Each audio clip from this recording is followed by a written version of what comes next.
Shalom! Neste vídeo especial, vamos abordar de forma resumida a história de Israel. Se você gosta de conteúdos como esse, assine o canal, badale o sininho, curta e compartilhe. Ajude o canal a crescer no YouTube e a ampliar o seu alcance para que mais pessoas tenham acesso a conteúdos como este, de excelente qualidade. Então disse: Não te chamarás mais Jacó, mas Israel, pois como príncipe lutaste com Deus e com os homens e prevaleceste. Gênesis 32, 28. Vamos começar falando sobre o significado do nome Israel.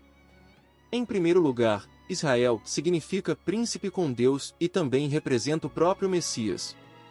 Veja, a afirmação de que Israel significa príncipe com Deus é fundamentada no hebraico bíblico.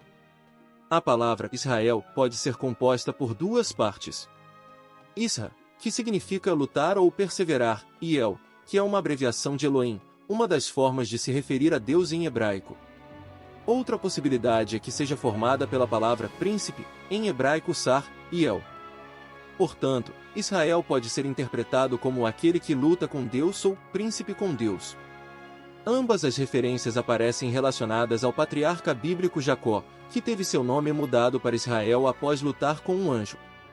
Então disse: Não te chamarás mais Jacó, mas Israel, pois como príncipe lutaste com Deus e com os homens e prevaleceste.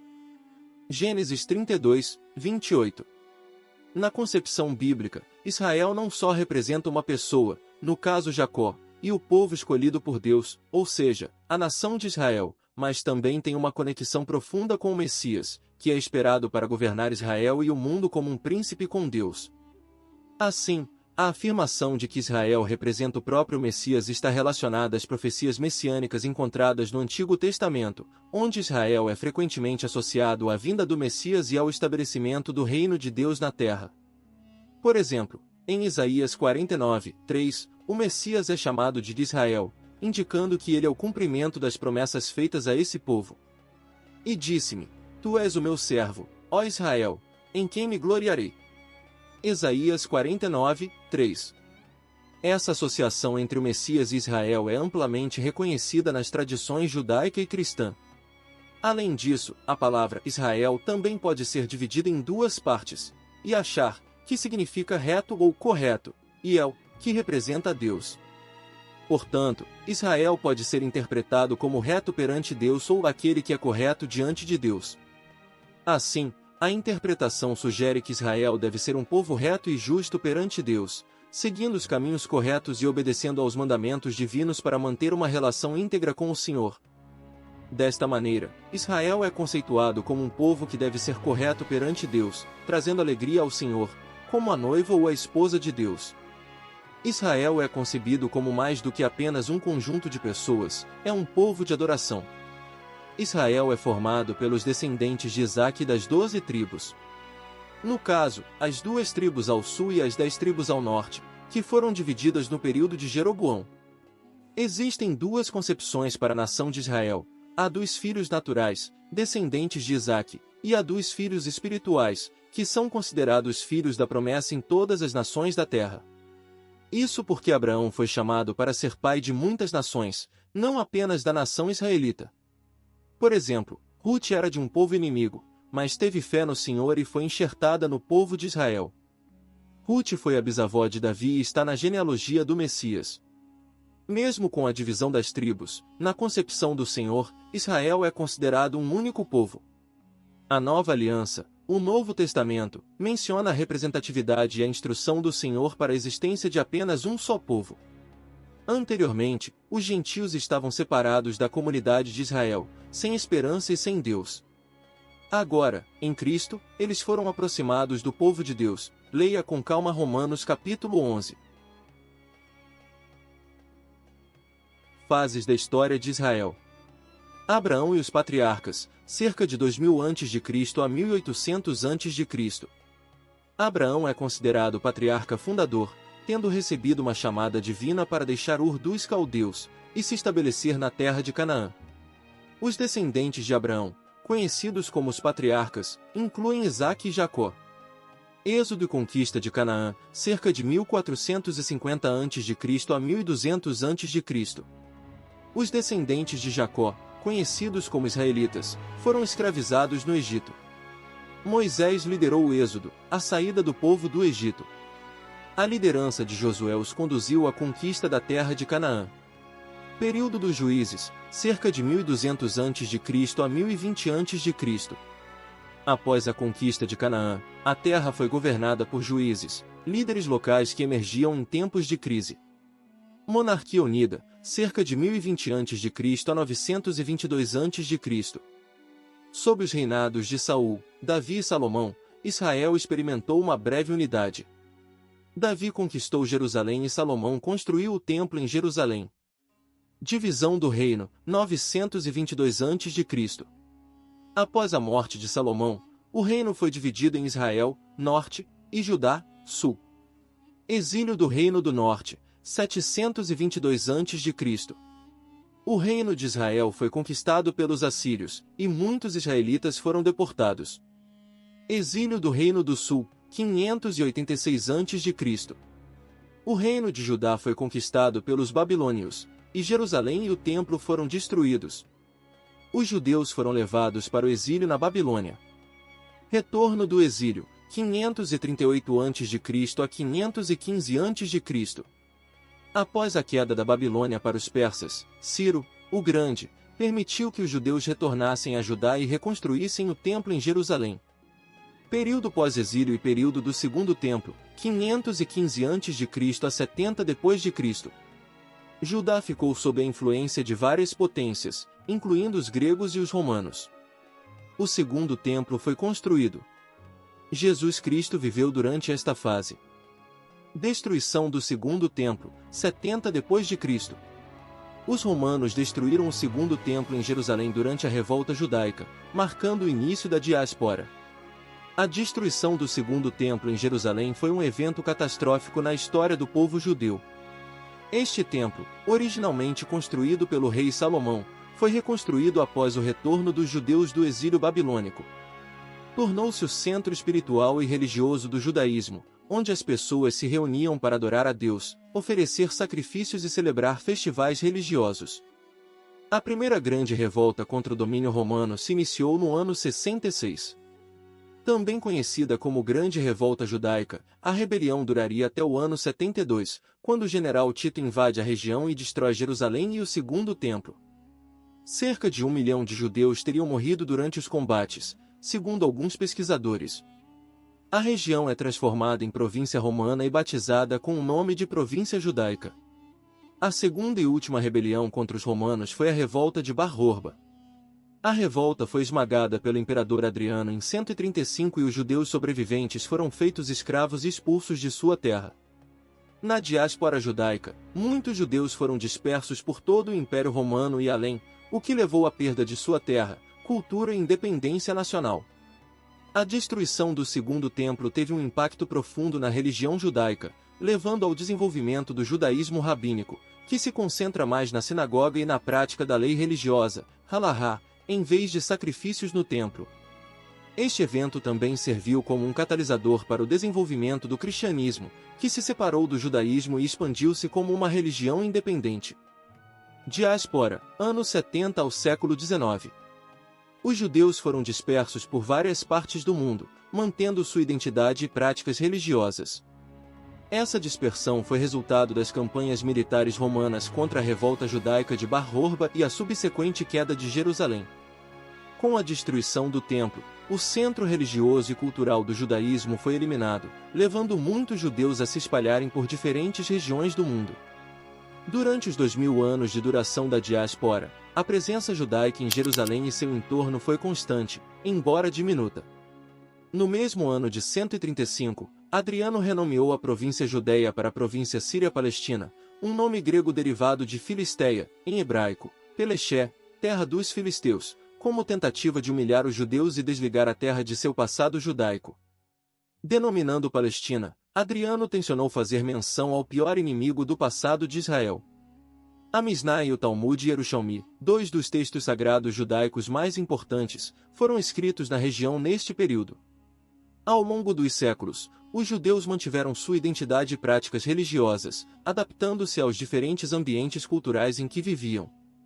Durante a diáspora, comunidades judaicas floresceram em diversos lugares, como na Europa, no Oriente Médio, na África, na Ásia e mais tarde, nas Américas. Apesar das dificuldades e perseguições enfrentadas em muitos lugares ao longo da história, os judeus conseguiram preservar sua fé, cultura e tradições. Diversos domínios sucederam na diáspora. Domínio bizantino, 313 a 636. Ao final do século IV, após o imperador Constantino adotar o cristianismo, em 313, e a fundação do Império Bizantino, a terra de Israel tinha se tornado num país predominantemente cristão. Igrejas foram construídas em locais sagrados cristãos em Jerusalém, Belém e Galiléia, e fundaram-se mosteiros em muitas regiões do país. Os judeus foram privados da autonomia relativa que tinham anteriormente, do direito de ocupar cargos públicos, e foram proibidos de entrar em Jerusalém, exceto num dia do ano, o dia de Tisha B'Av, 9 de Av em hebraico, e somente para lamentar a destruição do templo. A invasão persa de 614 foi auxiliada pelos judeus, inspirados pela esperança messiânica da libertação. Em troca da sua ajuda, recebiam o governo de Jerusalém. Esse período durou aproximadamente 3 anos. Subsequentemente, o exército bizantino recuperou o domínio da cidade, em 629, e mais uma vez expulsou os seus habitantes judeus. Depois dos bizantinos, os muçulmanos conquistaram a Palestina em 638. Domínio árabe, 636 a 1099. A conquista da terra pelos árabes ocorreu 4 anos após a morte de Maomé, em 632, e durou mais de 4 séculos, com califas governando primeiro a partir de Damasco, depois de Bagdá e do Egito. No início, a colonização judaica em Jerusalém foi retomada, e a comunidade judaica recebeu o status de dhimmi, não muçulmanos protegidos, o que lhes garantia vida, propriedade e liberdade de culto, em troca do pagamento de taxas e impostos territoriais especiais. No entanto, logo restrições contra não-muçulmanos, em 717, afetaram a conduta pública dos judeus, assim como suas práticas religiosas e seu status legal. A imposição de pesados impostos sobre terras agrícolas fez com que muitos se mudassem de áreas rurais para as cidades, onde sua situação melhorou pouco. Enquanto isso, o aumento da discriminação social e econômica forçou muitos outros a deixar o país. Ao final do século XI, a comunidade judaica na terra tinha diminuído consideravelmente, tendo perdido parte de sua coesão organizacional e religiosa. A área do Levante foi controlada por diferentes estados muçulmanos ao longo dos séculos, à exceção do controle dos cristãos cruzados. Domínio dos cruzados, 1099 a 1291. Durante os 200 anos seguintes, o país foi dominado pelos cruzados, que, atendendo a um apelo do Papa Urbano II, vieram da Europa para recuperar a Terra Santa dos infiéis. Em julho de 1099, após um cerco de 5 semanas, os cavaleiros da Primeira Cruzada e seu exército de plebeus capturaram Jerusalém, massacrando a maioria dos habitantes não cristãos da cidade. Presos em suas sinagogas, os judeus defenderam sua região, mas foram queimados vivos ou vendidos como escravos. Durante as décadas seguintes, os cruzados ampliaram seu poder sobre o restante do país, em parte por meio de tratados e acordos, mas principalmente através de sangrentas conquistas militares. O reino latino dos cruzados constituía-se de uma minoria conquistadora, confinada em cidades e castelos fortificados. Quando os cruzados abriram as rotas de transporte a partir da Europa, a peregrinação à Terra Santa tornou-se popular e, ao mesmo tempo, um número cada vez maior de judeus procurava retornar à sua terra natal. Documentos da época indicam que 300 rabinos da França e da Inglaterra chegaram em um grupo, instalando-se em Acre, Acco, em hebraico, outros em Jerusalém. Após a derrota dos cruzados pelo exército muçulmano de Saladino, em 1187, os judeus ganharam novamente certa liberdade, incluindo o direito de viver em Jerusalém. Embora os cruzados tenham conseguido uma presença no país após a morte de Saladino, em 1193, sua presença limitava-se a uma rede de castelos fortificados. A autoridade dos cruzados na terra terminou após uma derrota final, em 1291, pelos Mamelucos, uma casta militar muçulmana que conquistara o poder no Egito. Domínio Mameluco, 1291 a 1516. Sob o domínio dos Mamelucos, a terra tornou-se apenas uma província, governada a partir de Damasco. Acre, Jafa e outros portos foram destruídos por receio de novas cruzadas, e o comércio marítimo e terrestre foi interrompido. Ao final da Idade Média, as cidades do país estavam praticamente em ruínas, a maior parte de Jerusalém estava abandonada, e a pequena comunidade judaica vivia na miséria. O declínio do domínio mameluco foi marcado por revoltas políticas e econômicas, pragas, gafanhotos e terremotos devastadores. Domínio otomano, 1517 a 1917. Após a conquista otomana, em 1517, o país foi dividido em 4 distritos, ligados administrativamente à província de Damasco e governados de Istambul. No início da era otomana, aproximadamente 1000 famílias judias viviam no país, principalmente em Jerusalém, Nablus, ou Siquém, Hebron, Gaza, Safed, ou Tzat, e nas aldeias da Galileia. A comunidade era constituída por descendentes de judeus que sempre viveram na terra naquele local, assim como imigrantes do norte da África e da Europa. Um governo eficiente, até a morte, em 1566, do sultão Suleimã, o Magnífico, trouxe melhorias e estimulou a imigração judaica. Alguns recém-chegados estabeleceram-se em Jerusalém, mas a maioria foi para Safed, onde, em meados do século XVI, a população judaica tinha aumentado para aproximadamente 10.000, e a cidade tornou-se um próspero centro têxtil e um foco de intensa atividade intelectual. Durante esse período, o estudo da Cabalá, misticismo judaico, floresceu e esclarecimentos da lei judaica, codificados no Shulchan Aruch, foram disseminados por toda a diáspora a partir das casas de estudo de Safed. Com um declínio gradual na qualidade do domínio otomano, o país estava todo muito negligenciado. Ao final do século XVIII, grande parte da terra pertencia a proprietários ausentes, sendo arrendadas a agricultores empobrecidos, e a tributação era altíssima e arbitrária. As grandes florestas da Galileia e do Monte Carmelo foram desmatadas, pântanos e desertos invadiam as terras agrícolas. Durante o século XIX, o atraso medieval foi aos poucos substituído pelos primeiros sinais de progresso, com várias potências ocidentais procurando uma posição dominante, muitas vezes através de atividades missionárias. Estudiosos britânicos, franceses e americanos iniciaram estudos de arqueologia bíblica, a Grã-Bretanha, a França, a Rússia, a Áustria e os Estados Unidos abriram consulados em Jerusalém. Navios a vapor passaram a ter rotas constantes para a Europa. Conexões postais e telegráficas foram instaladas, a primeira estrada ligando Jerusalém a Jafa foi construída. O renascimento do país como ponto de encontro comercial de 3 continentes foi acelerado pela abertura do Canal de Suez.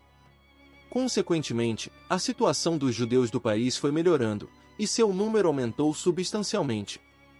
Durante esse período, os judeus contribuíram significativamente para a sociedade nas áreas em que se estabeleceram, destacando-se em diversas profissões, como comércio, finanças, medicina, ciência, artes e filosofia.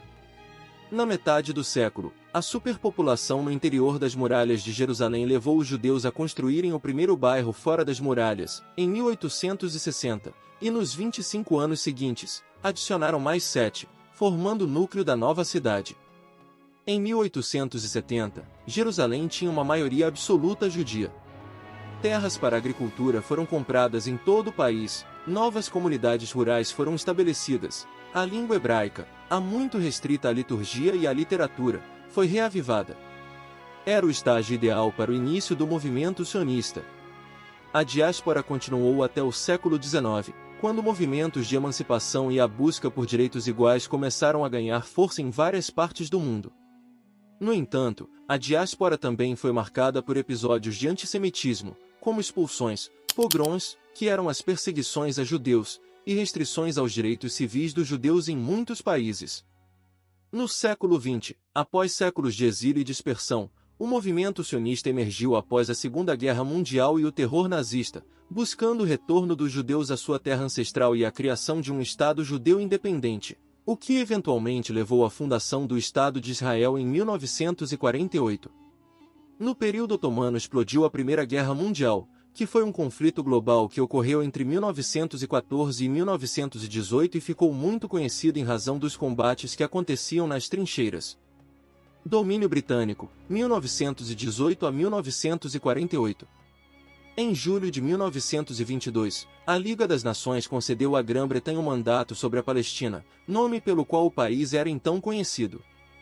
Reconhecendo a ligação histórica do povo judeu com a Palestina, foi solicitado à Grã-Bretanha que facilitasse o estabelecimento de um lar nacional judaico na Palestina e em Eretz Israel, terra de Israel. 2 meses depois, em setembro de 1922, o Conselho da Liga das Nações e a Grã-Bretanha decidiram que as condições para a criação de um lar nacional judaico não valeriam para a região leste do Rio Jordão, que constituía 3/4 do território incluído no mandato e que acabou por se tornar o Reino Rahemita da Jordânia. Em 1º de setembro de 1939, a Alemanha invade a Polônia, dando início à Segunda Guerra Mundial na Europa e o período nazista. Foi um conflito de escala global, que aconteceu entre 1939 e 1945, e ficou marcada por eventos como o Holocausto e o uso de bombas atômicas. Movimento sionista e criação do Estado de Israel, século XIX a 1948. O movimento sionista buscou o estabelecimento de um Estado judeu em sua terra ancestral. Em 1948, David Ben-Gurion proclamou a independência, culminando na criação do Estado de Israel. O movimento sionista foi uma resposta ao crescente antissemitismo na Europa e à necessidade de um lar nacional para o povo judeu. Surgiu no final do século XIX como um movimento político e ideológico que buscava o estabelecimento de um Estado judeu na terra de Israel, considerada a terra ancestral do povo judeu de acordo com a tradição bíblica. O termo sionismo deriva de Sião, uma referência ao Monte Sião em Jerusalém, frequentemente associado à cidade sagrada do judaísmo. Theodor Herzl é considerado o fundador do moderno movimento sionista, e seu livro O Estado Judeu, publicado em 1896, é frequentemente citado como um documento-chave desse movimento. O objetivo principal do sionismo era proporcionar um refúgio seguro para os judeus que sofriam discriminação, perseguição e violência em diferentes partes do mundo, especialmente na Europa Oriental e no Império Russo. O movimento sionista ganhou ímpeto ao longo das décadas seguintes, com a realização de congressos, a formação de organizações e o estabelecimento de assentamentos judaicos na Palestina, então sob domínio otomano. Durante o período do mandato britânico na Palestina, que começou após a Primeira Guerra Mundial, a imigração judaica para a região aumentou, impulsionada pelo desejo de estabelecer uma presença judaica forte e criar as bases para um Estado judeu independente, comprando terras e organizando os kibbutzim, conjuntos, e os moshavim, assentamentos. Os kibbutzim, plural de kibbutz, que em hebraico significa conjunto ou união, surgiram no século XX, e ajudaram na criação e construção do Estado de Israel. Atualmente, respondem por 40% da produção agrícola e 11% da sua manufatura. Os primeiros moshavim bem-sucedidos foram organizados nos anos 1920. Novos imigrantes foram encaminhados a esses assentamentos nos primeiros anos do Estado de Israel. Um residente ou membro de um moshav chama-se moshavnit. Em 1947, as Nações Unidas aprovaram o Plano de Partilha da Palestina, que propôs a divisão da região em um Estado judeu e um Estado árabe. Em 14 de maio de 1948, David Ben-Gurion, líder do movimento sionista e presidente do Conselho Provisório de Estado, proclamou a independência do Estado de Israel, pouco antes do término do mandato britânico. Esta proclamação marcou o culminar dos esforços do movimento sionista e o estabelecimento do primeiro Estado judeu independente em mais de 2000 anos. A criação de Israel desencadeou uma guerra com os países árabes vizinhos, que se opuseram à partilha da Palestina e à criação de um Estado judeu na região. O recém-formado Estado de Israel conseguiu resistir aos ataques e consolidar sua independência, marcando o início de uma nova era na história judaica e no Oriente Médio. Desde então, Israel enfrentou inúmeros desafios, mas também alcançou conquistas significativas em diversas áreas, tornando-se um importante centro político, econômico, cultural e tecnológico na região. Profecias sobre a restauração da nação de Israel. Ezequiel 37, 21 e 22.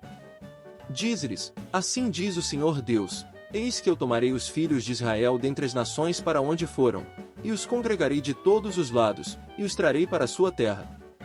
E deles farei uma nação na terra, nos montes de Israel, e um rei será rei de todos eles, e nunca mais serão duas nações, nem nunca mais se dividirão para o reino. Jeremias 23, 7 e 8. Portanto, eis que vem dias, diz o Senhor, em que nunca mais dirão: vive o Senhor, que fez subir os filhos de Israel da terra do Egito. Mas, vive o Senhor, que fez subir, e que trouxe a descendência da casa de Israel da terra do norte, e de todas as terras para onde os tinha lançado, e habitarem na sua terra. Amós 9, 14 e 15. E trarei do cativeiro o meu povo Israel, e eles reedificarão as cidades assoladas, e nelas habitarão, plantarão vinhas, e beberão o vinho delas, e farão pomares, e lhes comerão o fruto. E plantá-los-ei na sua terra, e não serão mais arrancados da sua terra que lhes dei, diz o Senhor teu Deus. Isaías 11, 11 e 12. E há de ser que naquele dia o Senhor tornará a dar a terceira vez descanso à sua mão, para herdar o resto do seu povo, que for deixado, da Assíria, e do Egito, e de Patros, e da Etiópia, e de Elão, e de Sinear, e de Amate, e das ilhas do mar. E levantará um estandarte entre as nações, e ajuntará os desterrados de Israel, e os dispersos de Judá, congregará desde os quatro cantos da terra.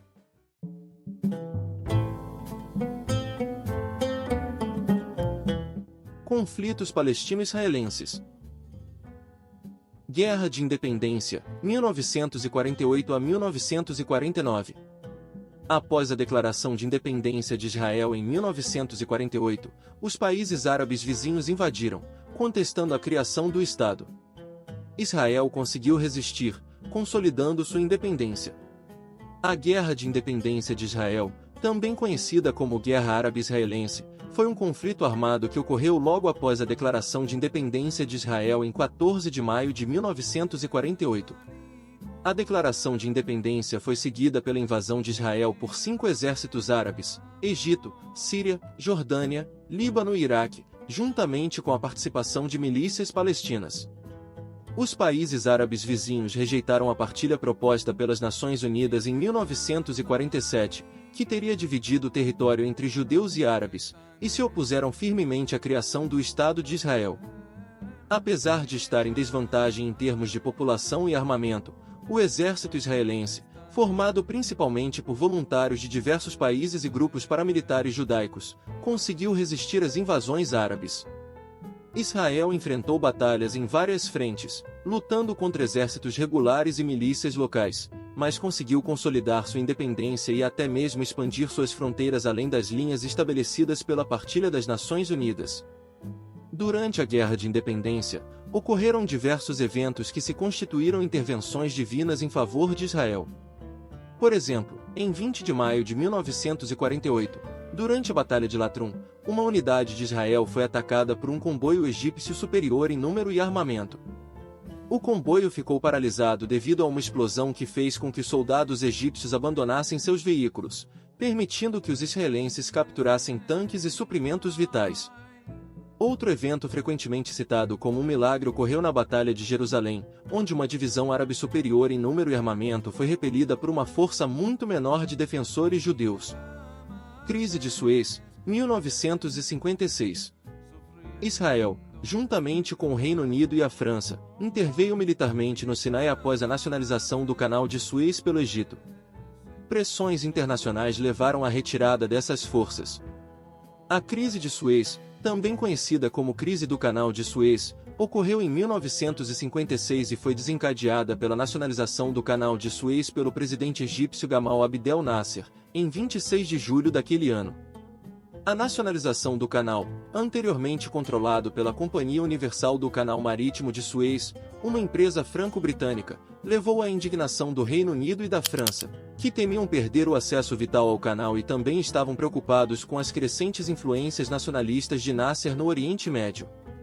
Em resposta à nacionalização do canal, Israel lançou uma operação militar em 29 de outubro de 1956, invadindo o Sinai, controlado pelo Egito. Essa ação foi realizada em colaboração com o Reino Unido e a França, que tinham interesses estratégicos no controle do canal. A operação militar israelense foi bem sucedida inicialmente, avançando rapidamente pelo Sinai e alcançando o Canal de Suez em poucos dias. No entanto, as potências ocidentais foram pressionadas internacionalmente, principalmente pelos Estados Unidos e pela União Soviética, para retirar suas forças do Sinai e suspender as operações militares. Sob pressão internacional e ameaças de sanções econômicas, o Reino Unido, a França e Israel concordaram em uma trégua e posteriormente retiraram suas forças do Sinai. Durante a crise de Suez, não há relatos de eventos miraculosos em favor de Israel. A situação foi principalmente um conflito geopolítico e militar, influenciado pelas potências globais da época e suas rivalidades. A resolução da crise foi alcançada principalmente por meio de diplomacia e negociações internacionais. Guerra dos Seis Dias, 1967. Israel lançou um ataque preventivo contra Egito, Jordânia e Síria, resultando em uma rápida vitória israelense.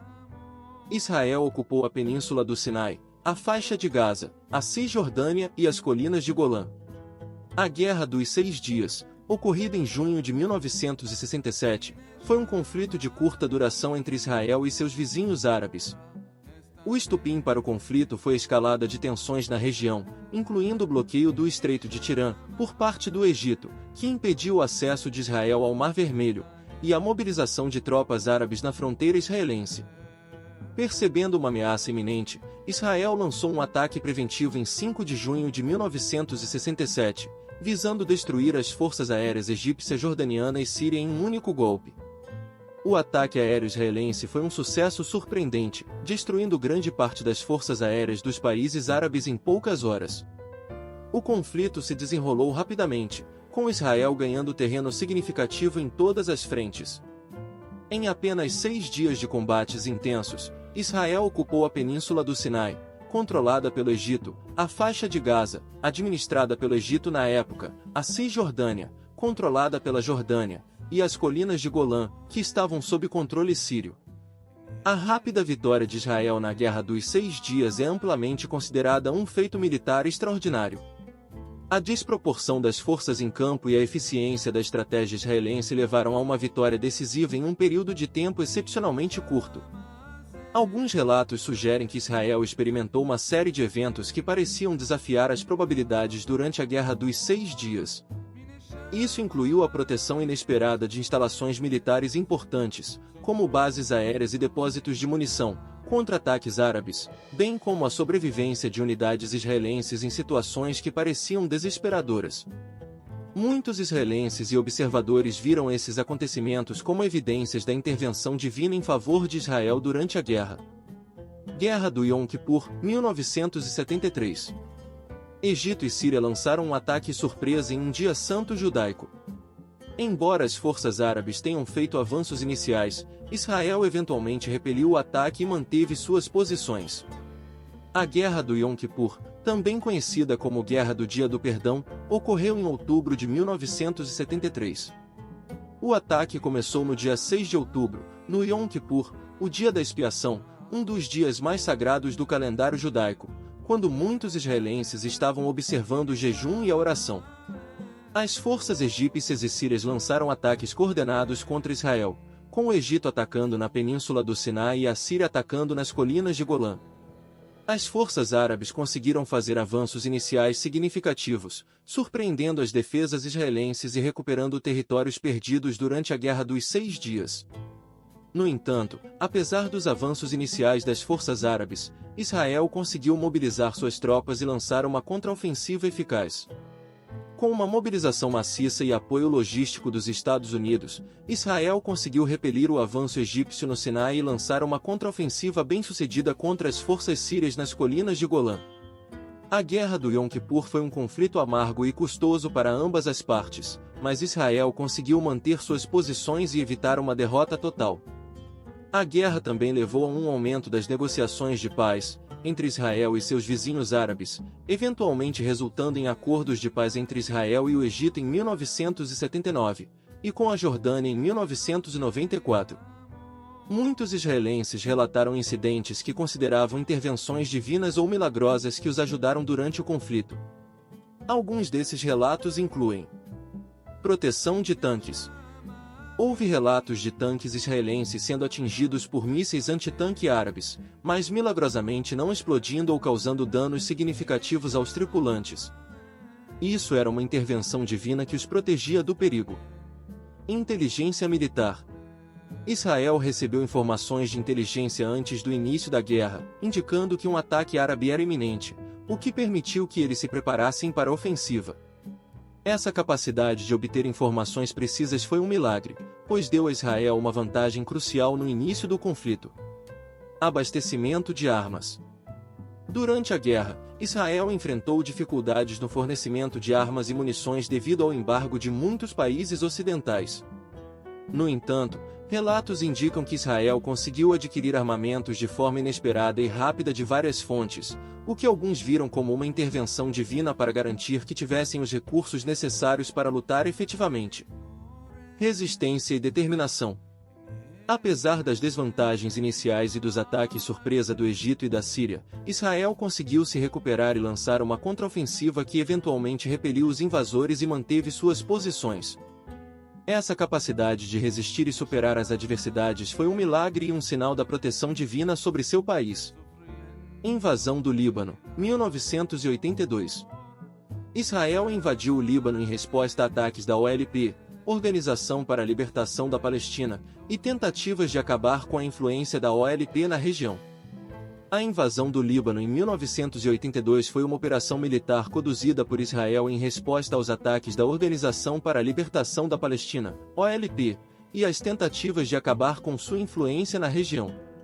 A operação começou em junho de 1982, quando as forças israelenses invadiram o sul do Líbano, onde a OLP estava baseada. O principal objetivo de Israel era expulsar a OLP do sul do Líbano e acabar com os ataques lançados contra Israel a partir do território libanês.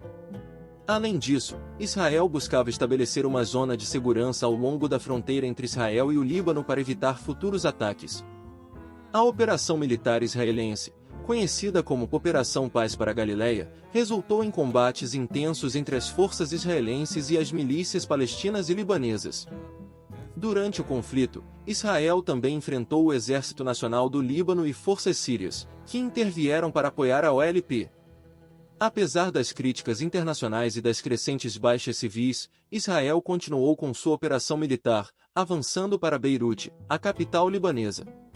A operação culminou no cerco do campo de refugiados palestinos de Sabra e Shatila, onde ocorreram massacres perpetrados por milícias libanesas aliadas a Israel. A invasão do Líbano resultou na retirada da OLP do país e na ocupação israelense do sul do Líbano por vários anos. No entanto, a operação também gerou críticas significativas à política externa de Israel e teve repercussões negativas em termos de relações diplomáticas e segurança regional. Durante a guerra, é possível que soldados israelenses tenham experimentado situações extremamente perigosas, nas quais a sobrevivência pode ser vista como um evento milagroso. Além disso, a capacidade de Israel de alcançar seus objetivos estratégicos ou a resistência bem-sucedida contra as forças adversárias pode ser interpretada como uma intervenção divina. Intifada, 1987 a 1993. Um levante palestino começou nos territórios ocupados, marcado por protestos e conflitos contra a ocupação israelense. A Intifada foi um levante palestino nos territórios ocupados, marcado por protestos e conflitos contra a ocupação israelense. O termo Intifada em árabe significa sacudida ou agitação, e foi usado para descrever a revolta popular palestina contra o domínio israelense. O estopim da Intifada foi o acidente de trânsito em dezembro de 1987, em que um caminhão militar israelense colidiu com um veículo civil palestino em Gaza, resultando na morte de 4 palestinos. Isso desencadeou protestos em massa e confrontos violentos entre jovens palestinos e as forças de segurança israelenses. Durante a Intifada, os palestinos usaram uma variedade de táticas, incluindo pedras, coquetéis Molotov e barricadas improvisadas, para resistir à ocupação israelense. As forças israelenses responderam com medidas de segurança cada vez mais duras, incluindo toques de recolher, prisões em massa e deportações. A Intifada teve um impacto significativo na opinião pública internacional e levou a um aumento da atividade diplomática em busca de uma solução para o conflito palestino-israelense. A Intifada desempenhou um papel importante na condução das negociações de paz entre Israel e os palestinos, culminando nos Acordos de Oslo em 1993, que estabeleceram um caminho para a autonomia palestina nos territórios ocupados. No entanto, apesar dos esforços para alcançar a paz, as tensões persistiram e o conflito palestino-israelense continuou. Certos eventos ou resultados inesperados foram intervenções divinas ou milagrosas. Por exemplo, pode-se considerar a sobrevivência de soldados israelenses em situações de combate extremamente perigosas como algo milagroso, visto que muitos enfrentaram ameaças iminentes à vida durante a Intifada. A capacidade de Israel de resistir e manter sua segurança nacional diante de uma revolta popular generalizada pode ser interpretada como intervenção miraculosa divina. Os Acordos de Oslo, 1993. Israel e a OLP concordaram com os princípios para a autodeterminação palestina. Isso levou à criação da Autoridade Palestina. Os Acordos de Oslo, assinados em 1993, foram um marco significativo no conflito entre Israel e os palestinos, representando um esforço para alcançar a paz e estabelecer um processo de negociação. No entanto, durante e após a implementação dos acordos, houve várias situações complexas e desafios enfrentados por ambas as partes. Apesar dos esforços de Israel para promover a paz, a violência persistiu, resultando em ataques de terroristas palestinos contra Israel e os consequentes confrontos. Essa violência exacerbou as tensões e minou a confiança mútua necessária para avançar em direção a uma solução pacífica duradoura. No entanto, os Acordos de Oslo ainda são considerados um marco importante nas negociações de paz entre Israel e os palestinos. Segunda Intifada, 2000 a 2005. Uma onda de violência seguiu-se ao colapso das negociações de paz. Houve ataques de terroristas palestinos e operações militares israelenses em legítima defesa. Durante a Segunda Intifada, uma série de eventos violentos ocorreram entre os palestinos e Israel.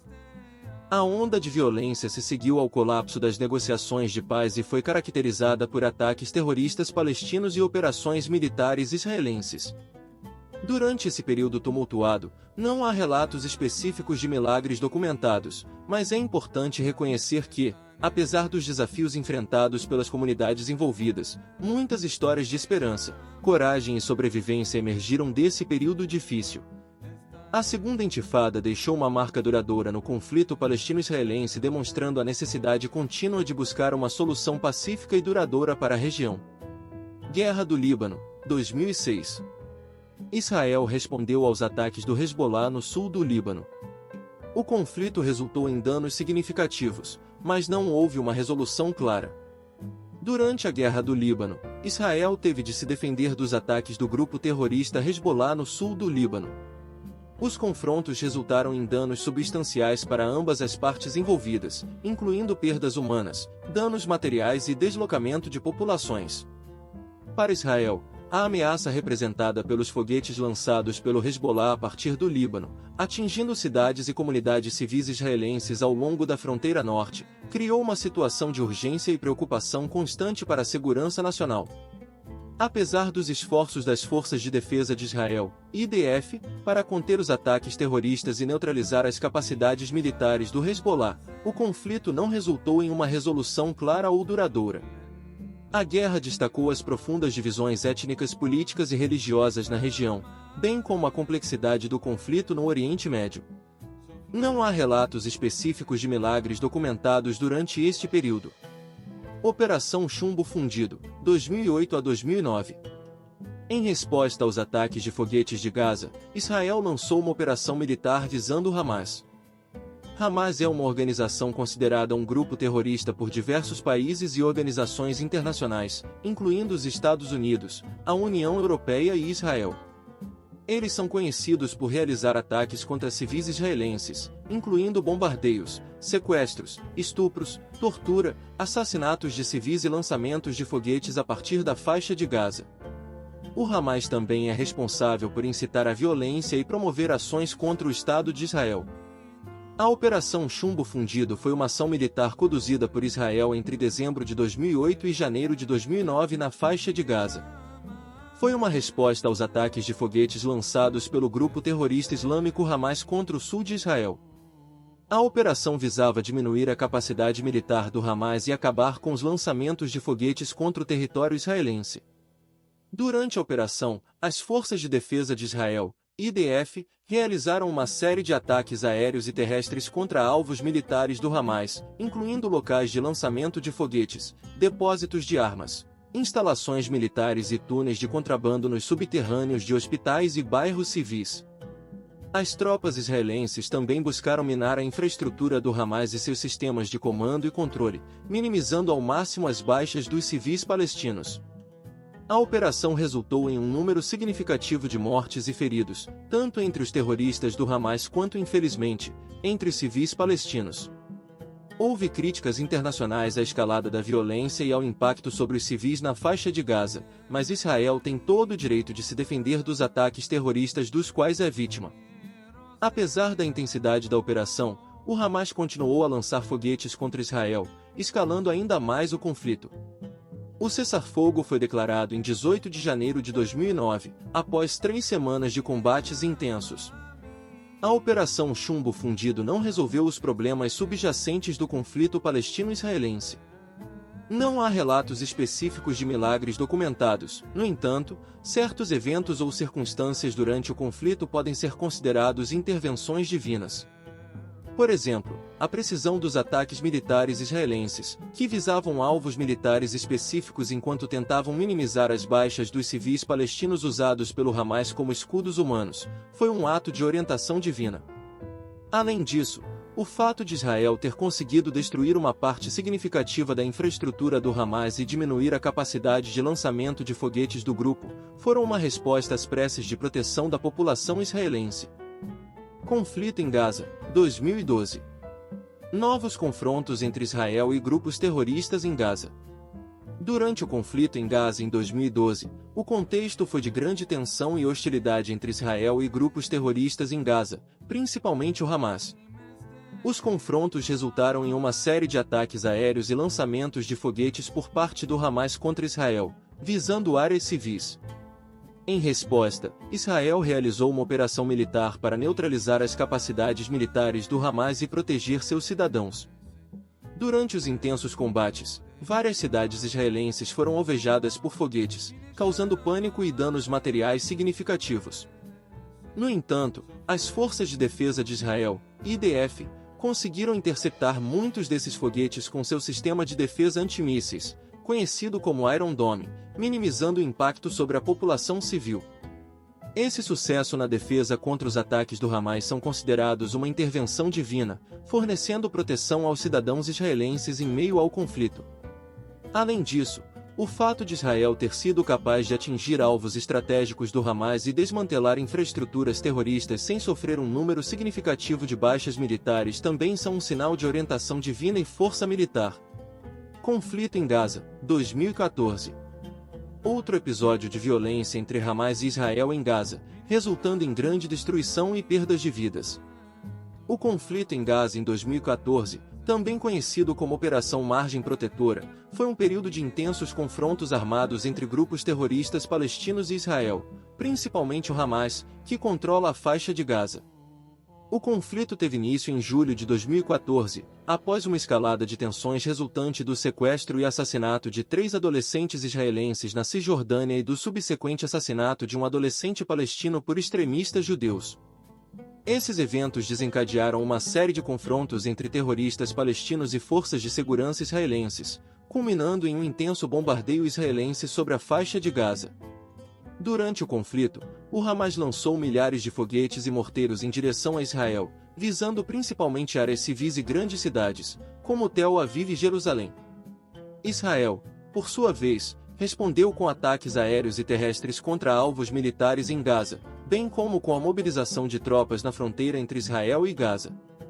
O conflito resultou em um grande número de vítimas civis, incluindo mulheres e crianças, e causou danos significativos à infraestrutura de Gaza, incluindo casas, escolas, hospitais e instalações públicas. O número de mortos e feridos foi alto.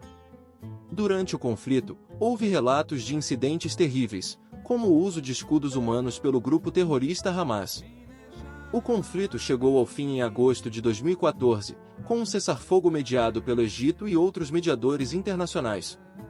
No entanto, as questões subjacentes que levaram ao conflito, incluindo o bloqueio de Gaza, as tensões territoriais e a falta de progresso no processo de paz entre os palestinos e Israel, permaneceram sem solução, deixando o cenário propenso a futuros conflitos. Em meio ao conflito em Gaza em 2014, houve relatos de diversos eventos milagrosos por muitos observadores e sobreviventes. Algumas dessas histórias incluem foguetes desviados miraculosamente. Houve relatos de foguetes lançados pelo Hamas em direção a áreas civis de Israel que foram interceptados e desviados pela Cúpula de Ferro, sistema de defesa antimísseis de Israel. A capacidade de interceptar com sucesso tantos foguetes foi considerado um milagre de proteção divina. Proteção de abrigos subterrâneos.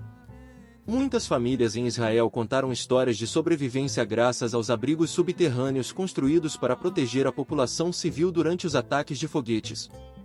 Apesar da intensidade dos bombardeios, vários desses abrigos permaneceram intactos, permitindo que as pessoas se refugiassem em segurança. Ataques terroristas de 7 de outubro, 2023 a 2024. Série de atentados terroristas conduzidos pelo grupo islâmico Hamas, da faixa de Gaza às áreas fronteiriças do sul de Israel na manhã de sábado, data de vários feriados judaicos. Os ataques iniciaram a Guerra Israel-Hamas de 2023, quase exatamente 50 anos após o início da Guerra do Yom Kippur, em 6 de outubro de 1973. O Hamas e outros grupos armados palestinos nomearam os ataques como Operação Dilúvio de Al-Aqsa, embora sejam chamados em Israel de Sábado Negro e o Massacre de Simchat Torah. A seguir veremos o significado da palavra Hamas.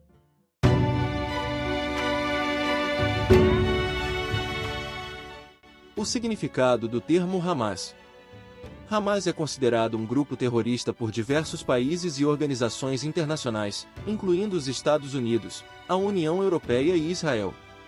Eles são conhecidos por odiar e realizar ataques mortais contra civis israelenses, incluindo bombardeios, sequestros, tortura, estupros, assassinatos de civis e lançamentos de foguetes a partir da faixa de Gaza. O Hamas também é responsável por incitar a violência e promover ações terroristas contra o Estado de Israel. Hamas em árabe significa zelo, força ou bravura. É oficialmente conhecido como Movimento de Resistência Islâmica. Em seu estatuto está textualmente registrado que o objetivo do Hamas é exterminar Israel, pois defende a tese de que os judeus não têm o direito de existir. Para cumprir seus objetivos, o Hamas usa o terror. É uma organização política e militar palestina de orientação sunita islâmica, que governa a faixa de Gaza, parte dos territórios palestinos atualmente submetida a bloqueio aéreo, terrestre e marítimo por Israel. Com sede na cidade de Gaza, o Hamas também tem presença na Cisjordânia, o maior dos dois territórios palestinos, onde seu rival secular, o Fatah, exerce controle. O termo Hamas é mencionado nas Escrituras Sagradas, mais precisamente no Antigo Testamento. No contexto bíblico, o termo Hamas não se refere à organização terrorista, mas sim a uma palavra hebraica que pode ser traduzida como violência extrema, violência contra as leis de Deus, ou opressão. Veja o Salmo 11:5. O Senhor prova o justo, porém ao ímpio e ao que ama a violência, em hebraico, Hamas, a sua alma odeia. Neste versículo, a palavra Hamas é traduzida como violência, indicando a aversão divina àqueles que praticam a violência ou a opressão. Sim, Deus odeia o Hamas.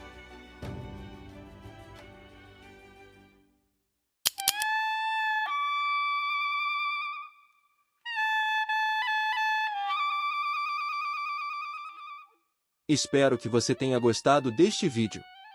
Se gostou, deixe o seu like e compartilhe.